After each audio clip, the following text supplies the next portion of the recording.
What's up, everybody? Thralls Metal here once again. I'm Necrotic. I'm Jammin. And we have an album review, and one that I have been excited for a while. Well, not only because I love this band, but because we didn't get a chance to review the last one because we were down in the middle of nowhere in Illinois. Oh, that's right. That's right. That's when that came out, yeah. So we are going to go over the latest offering from Cryptopsy, an Insatiable Violence. This comes out on the 20th of June on Season of Mist Records. This band formed in 1992 in Quebec.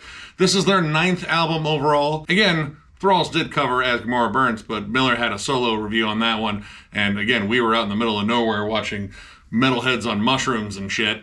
I missed that whole time. As much as I may have complained about being out in the middle of nowhere, that was a goddamn good time. Now, I have been a fan of this band, and I'm not sure which album it was. It was either None So Vile or Whisper Supremacy. In terms of technical, brutal death metal, you could argue this band might have been the first in terms of, like, you know, galvanizing that style. Like, without this band, I don't know if you would have had, you know, bands like Wormed or Defeated Sanity or the like kind of come up afterwards. This band also pulled off a first last year, too. They were the first band to ever play in Saudi Arabia. They actually beat Metallica to a very Metallica-esque record. Yeah, no shit. No kidding. That's pretty cool. Yeah, I too have been a fan of this band since None So Vile and never really just stopped listening to them. These guys are insane at what they do. Might be because of their drummer flow. I'm not 100%, but I mean, you know, if I were a betting man, I would state that that's probably what mostly drew me to Cryptopsy, and now as an older adult and much more screwed up person, it would be all of Cryptopsy that draws me to Cryptopsy. So despite us not getting a chance to really like sit down and review the last one, we both really enjoyed it. It was the first album in a while for them too, and admittedly I was kind of shocked that this band was coming out with an album so soon. I kind of expected another long wait, but you know what? Honestly, happier than hell that they decided to just pretty much go for it again.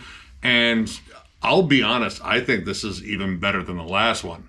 And the last one I thought was pretty damn good, but this one took, I think, what the last one did and just refined it on all levels pretty much, because you talk about things like melody, and while the last album had some melody, this kind of just sweetens the pot with it. Uses it for a lot of things like atmosphere, a lot of like squealies and whittly boos, but they're melodic. That's definitely part of it, but at the same time, this is unmistakably Cryptopsy. Yeah. Right from the opening track, the Nimbus Adoration, I mean, it just fucking blasts right off. It's fast, it's vibrant, it's intense as hell. The foot is not quite firmly on the gas of this entire album, but for a good chunk of it, you know, propelled by, of course, Flo's drum work with these just intricate blast patterns and time changes and just tempo shifts. The dude is a human metronome, and I'd still say a god-tier drummer. Go ahead, argue with us. I think you'd be wrong. I think you would too. But throughout this album, you know, I mean, of course he's noted for his crazy blast patterns and such, and just, you know, crazy off-time shifts. But there is a lot of just straightforward groove on here, and it pops up at just kind of like the right moments. And again, as we said, melody, and the first little bit of it kind of comes in this first track. You get to this lead break, and all of a sudden you get this really tuneful melodic lead from Chris, who does a great job in here. And leads weren't like the biggest thing on the last one. There were a few leads kind of scattered throughout the album. There's definitely more lead play on here, and it is notably more melodic. But after that lead, it kind of teases its way into like this like melodic break with like a really cool bass line to it. Mm-hmm. And then it does what I call a bait and switch sort of transition, where it feels like it's leading you into, you know, some pasture of beauty, and then no, it just slams into you like a fucking garbage truck that someone put a cement block on the gas pedal. Right back to blasts, right back to viciousness, and throughout this is propelled by also Matt's vocals. Matt's vocals on here are ferocious as ever. In fact, I think he sounds even better than he did on the last one. There's like a touch more clarity to his delivery. That and his high-low shifts are even more, I would say, like dynamic. They definitely cue a lot of the transitions and syncopation. Jesus Christ. I dare this band to be fucking tighter. Like the last track, and I'm probably going to come back to this track a bunch because I loved it, but the last track has some really insanely awesome syncopated passages where they've got pretty much just like a snare turnover, but the riff follows the turnover, and it does it like 8 or 9 times, and then it stops on a dime and switches the beat it comes in on, and then does it again, and that's gross. And that happens throughout a lot of this record, but the cool thing about that is that Matt often will match the syncopation of the drums, which is insane because Flo's insane. And so to be able to do that, I thought was pretty goddamn wild. Yeah, no, it's pretty crazy. Like, you'll be following pretty much Flo on a regular beat, and then when Flo inevitably does one of his little, like accent changes where he kind of just changes around the time signature of the beat, he'll fucking follow it. Hell, he'll even follow some of the fills on here. And then the riff work across the board, constantly churning, spiraling, twisted, aggressive riffs all throughout. And Chris also did the production, which, all right, Chris Donaldson's production, I'm kind of, kind of torn on it. I like the fact that he gets very crisp, very clear production, but often I feel like sometimes it can sound a little bit lifeless and dry. I do think this sounds better than the last one overall. It's less dry, at least. It's still very compressed. It's still, very crisp sounding to the point where it feels like it's kind of, wiped of some human character. But it does sound really good. I think compression, though, especially in a technical death metal band, is kind of necessary to make sure you're picking everything up. Because there's no way you're going to be able to hear everything played as it is without that level of compression. And I will even state that I think this record is a little bit less dry than As Gomorrah Burns. Yeah, but to almost kind of counter that in a little way, this album, it knows when to slow down. And maybe for someone that's not really used to this style of music, that might be an issue because everything kind of comes at you at like Mach 10. The riffs are constantly blazing. The tremolos are fast as hell. Flo, again, human metronome, plays fast as shit. The vocal cadences are fast as hell. Again, everything comes at you just explosively, like someone slam dunking a hornet's nest in your face. But this album takes a little bit of time to kind of slow down and confidently kind of show you the intricacies a little bit slower. When you get down to songs like The Art of Emptiness, Our Great Deception, and even a little bit of Fool's Last Acclaim, there is a big tonal shift in some of it. This band is noted for being just brutal and technical and just in your face. But in terms of atmosphere, that's not necessarily something that I kind of look for in Cryptopsy. I just kind of want my head caved in with riffs and awesome drum patterns and crazy vocals. And, well, I mean, if you listen to their discography, that happens all the time. But those songs explore a little bit more atmosphere and kind of moodiness. The Art of Emptiness and Our Great Deception in particular have moments where they're playing more cold, moody, kind of sinister riffs. It almost feels a bit like black metal. And I have to say, Matt's shrieks really match up really well with that too. But the whole kind of vibe changes. And again, there are moments of just kind of outright melody, but it's melody their way, which again, it's still technical, it's still very savage, but it doesn't feel as though it's a completely different band playing, alongside Cryptopsy on an album. Yeah, there's no sing-songy going on here. There's no clean vocals. I think they use the melody in these cases more as atmosphere. They're not so blatant with atmosphere. We thought maybe we heard synths at some point towards... Our Great Deception. Yeah. I'm not 100% what was going on there, but the little pockets of melody I found they kind of used to work in tandem with Matt's vocal switches, and that created atmosphere to me. It gave it a little bit more depth. Our Great Deception actually opens up vastly different than any other track on here. Clean guitars, which might be the only moment on here with clean guitars, and it kind of has this, weird sort of jazzy pattern that kind of pops up. It's kind of like a tribal jazzy pattern, though. To me, it's the opening scene in the Crash Bandicoot video game, when he's running and before you get into any music, it's just tribal drums and him running and little blips of things in the background. That's kind of what I don't know. Heard. I don't know. For me, it sounded like Flo playing in the village where you buy your wares in any RPG game. But you get some synthy background atmosphere to that, and I think it does carry over into moments on the rest of the song. But there's a big give and take between, again, these more atmospheric, big, kind of dissonant sounding tremolos, and then just flat out chugathons. I mean, the breakdowns in here are just pure fucking stank face. All of them. And they're not on every song either, and I like that too. It also kind of adds to the switch up thing going on. Songs like Dead Eyes, Replete, The Art of Emptiness, Embrace the Nility, the last track, Malicious Needs, the breakdowns in there are just particularly savage. Those are about as brutal as it gets. Props to Cryptopsy on that one. And there's, again, a lot of dynamic to these songs. They don't feel as straight ahead as they did on the last one, which, I mean, again, last one was awesome. But there's, legit surprises on here. The Art of Emptiness, once again, You know, it has this kind of like almost gothic kind of beginning with this heavy strummed kind of breakdown rhythm. You hear Matt kind of take on a different vocal characteristic where he's doing like a growled, groaned, spoken word. Something. Like, it's not like his straightforward, like, I growl like a fucking silverback, you know, delivery that he has, or the high screams, but it adds like this kind of, you know, darker, more foreboding sense, and then it breaks into the technical blitz that, well, every song eventually hits. But there's also like moments of thrash on there. Like, you get into these like big thrashy D beats, and then hardcore breakdowns, like straight up like a hardcore bounce that wouldn't sound like, you know, completely removed out of like a Sick of It All song or like Biohazard. Honestly, one of my favorite moments on this album is like, dude, that's just a flat out fun groove. And a lot of this, when it comes down to like some of these grooves on here, some of them are just flat out straightforward. Like, they're a little bit more along the lines of like, you know, like Dying Fetus. Like, you know, not making them super complicated, because don't worry, the rest of the song will be. And just laying on like a good solid riff and a good solid groove and carrying it on for a little bit longer.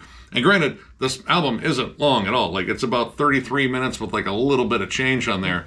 But it is absolutely packed full of these like killer moments that really make these songs stand out. And Bracelity has some of the most like signature, like kind of like noisy, squawky riffs on the album. These little kind of like elastic bends and squeals. I like it. It kind of makes for like a good chorus-ish kind of moment. I don't know if that's necessarily the chorus. It does repeat. This band, I don't know if they really do verse-chorus.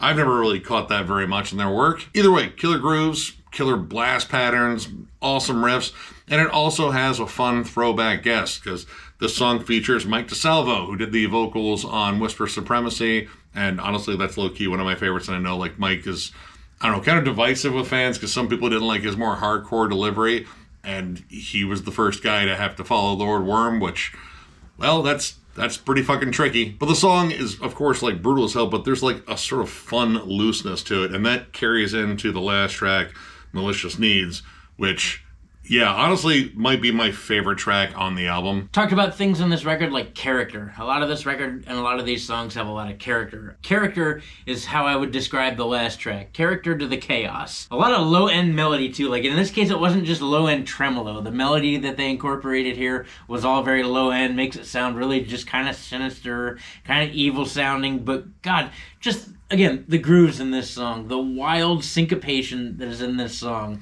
I got a lot of like old school Fear Factory vibes, old school Meshuggah vibes, and it's all really stank-faced, and that's really cool, but it's actually really towards the end of this song where it really opens up. Gets really, really slow, and then the atmosphere, this atmosphere that we've been kind of like hinting at the whole record, just kind of comes crashing down on top of you. And then the way Matt screams on the end of this record, actually these are some of my favorite moments. It sounds completely unhinged. They throw a lot of reverb on it and a lot of echoes, and it just kind of like, it's the widest, most open space that I think Cryptopsy has ever had. Yeah, and this song is just chock full of crazy riff changes. Yeah. And some of my favorite riffs on the album, there's a lot of like lurching, bending riffs over, again, completely batshit crazy blast beat patterns. The opening of it has this like weird crawling harmony that I don't even really know how to describe it, namely because I'm not a guitarist, and even if I was, I probably wouldn't be as good as Christian Donaldson. But yeah, across the board, this was just an awesome listen. It still packs the same technical, vicious punch that I expect from Cryptopsy, but there's just like a little bit more nuance, and I feel like it's just like a little bit catchier and hookier than they have been maybe here in a little while. In terms of any negatives, I mean, again, I could kind of harp on the mix being a little bit dry. You know, it's not terrible. Again, it's just, you know, kind of their style, and I do understand you have to squeeze things down to make room for all the intricacies, but the fact that this kind of like slows down at points and has more groovy pockets, you know, maybe like a little bit more warmth to it wouldn't have hurt. Like the guitars, you know, they might have used like a little bit more body, but outside of that, like that's really my only complaint. This album just fucking slaps you silly with just everything that you probably already like about Cryptopsy. And I'm going to go ahead and give this 4.5 stars. Holy shit, this was awesome. I did have high hopes for this one because I really enjoyed the last one, but this one's something special. Like, this is honestly, I would say for the first time in a while that it's kind of up there with like those first two classics that I really enjoy. Like, this is that fucking good. Packed with groove, packed with killer fucking breakdowns, riffs all over the place. It's technical, but it's also very listenable and, again, surprisingly catchy at moments. Matt, I mean, if anyone has a problem with Matt on vocals, I think you just need to give that one up because he's there to stay and he does an absolutely killer job on here. Plus, I hear he makes really awesome beer. But yeah, if you're a longtime Cryptopsy fan, you're probably going to dig this. Also, again, if you're a fan of technical, brutal death metal in general, Wormed, Defeated Sanity, bands like that, and still, you know, along the lines of like bands like Dying Fetus, Suffocation, you know, the old favorites, just check this out. This absolutely whooped ass. I agree. I don't have any complaints, really, to be honest. It's a 4.5 for me as well. It was a great listen. It is absolutely insane, yet adding tons more character, like, again, little pockets of melody, these grooves that are dimed in like nobody's business. The riffing doesn't stop at all. Flo's drum work is masterful, just like it always is. Matt's a great vocalist. His vocal cadences, the fact that they match Flo's drum work alone is enough for me. But yeah, give it up. Give it a rest. He's been here a long time. This record absolutely whoops ass. It just does. If you were a fan of the last record, As Gamora Burns, this takes what that record did and just refined it all. If you like old Cryptopsy, you're gonna like this. If you like new Cryptopsy, you're gonna like this. If you like other things like Cattle Decap and Suffocation and Dying Fetus and stuff like that, you're probably also gonna like this. But nonetheless, it's a 4.5. This record absolutely whoops ass. Can't wait to see it live. That'll be kind of neat. But yeah, definitely check this out. So, if you enjoyed this review, give it a thumbs up. And if you were new to the channel, subscribe because we do stuff like this all the time. We also have memberships. They were only 99 cents, and Alone Perk is doing a members-only live stream, which we will eventually get to this month. We've just been pretty much trying to figure out stuff, work schedules, personal schedules, and life shit. in general. Yeah. Yep. We will definitely do one here soon. But memberships are still the main way to support the channel, so there's a join button down there. If you would like to join up, we would absolutely love that. That would be awesome. And even if you wouldn't, well, you know, that'd be less awesome. But, you know, as long as you're like coming by and hanging out and talking to us, I think that's still pretty cool. Because we do tons of stuff without you being a member, but if you want to become a member and you get on our members only live stream, you get to see the extra stupidity that we have, because it's a lot of it. Jammin John picking his nose for a solid hour and a half. I'll prepare. What you do is you take a shower first, and then you jump out and you immediately jump into dry air, and I guarantee Boogerville. Guarantee it. Hour and a half. It'll be a great time. Not his first rodeo. Tons of stuff coming your way. Album reviews, discography rankings, Nick's never-ending collection updates, States of Metal, Is It Metal, Is It Not Metal? Our new segment that runs in tandem with the discography rankings, the Thralls Greatest Hits. Yeah, we're going to do Sepultura soon. That'll be really neat. We got At the Gates coming up for you next, too, as far as our discography ranking is concerned. Life has been absolutely bonkers, but I guarantee that we will get to it. But yeah, beyond that, we just want to say thank you to you guys. Thank you to all of our subscribers, our family, our friends, everybody that helps make this channel awesome. You guys have just continued to let this thing grow, and it's crazy. I don't understand it, but you guys do, and we appreciate it. Thank you. Yeah, you guys absolutely rule. Tons of content coming your way. So one more big thank you because you guys are awesome, and we will catch you later.